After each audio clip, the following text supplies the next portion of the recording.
Welcome back to your Feel Good Breakfast Show. It is Expresso right here on SABC3. Now, in South Africa, over 10 million people are unemployed, and a large number of those individuals spend time at soup kitchens. Our Mandela Monday hero for this week is a former drug addict who's helping to combat poverty through providing employment to the homeless by helping them meet a basic human need.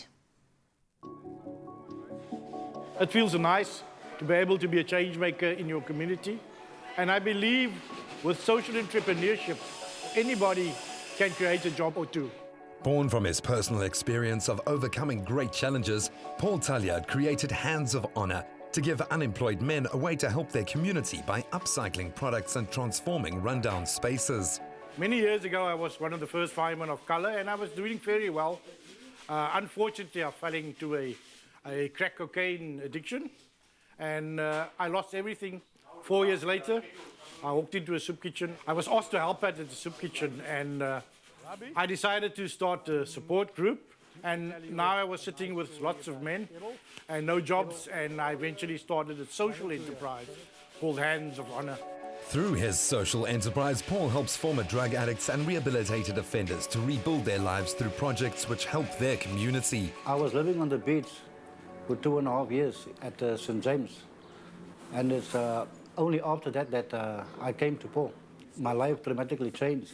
Things that I used to do, Paul showed me that, let's try this and try that. And, then eventually I stopped drinking. It has been 6 years now. With Paul's help, I made it. We collect upcycled, obsolete stock. Corporations send me all their junk or anything deemed obsolete. My men upcycle it into something of value. 50% is used as a salary, and with the other 50% we must do something nice in the community. They must volunteer, either food garden, or paint a school, or paint a creche.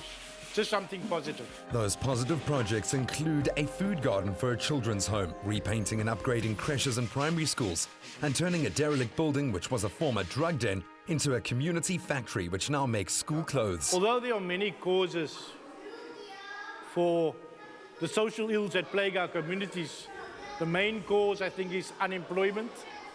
And we can't just rehabilitate somebody and then let them loose in society. We have to actually create a job and an income. Otherwise, they just go back to their problem.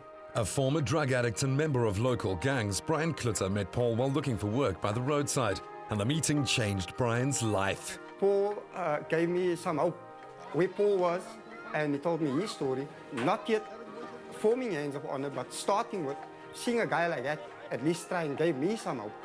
So it helped me a lot. I don't know if I would have been alive still today if it wasn't for Paul. It gives me great pleasure to see a man change his life and change his family and also change the society as well from within. Because sometimes we think it's too difficult to change our situation or even our communities. Like an ordinary person and me can achieve something like this. Well, it proves that anybody else can do it. Rebuilding the lives of others and teaching them to pay it forward is what makes Paul Talliard our Mandela Monday hero.